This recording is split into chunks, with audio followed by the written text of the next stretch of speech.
बैठी हो ध्यान से बात कीजिए।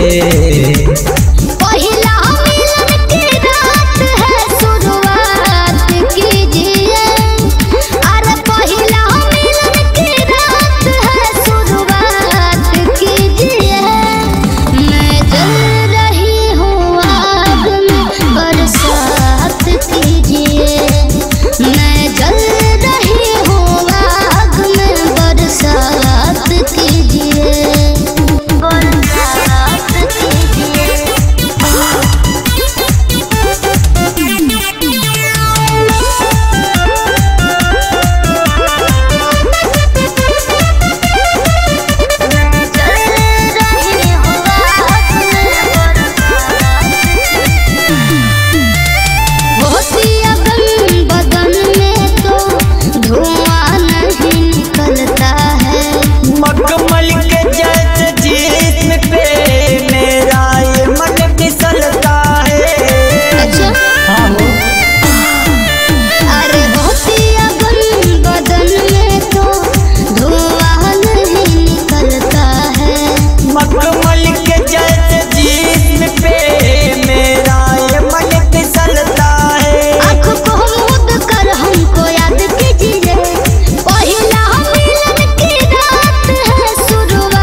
अच्छा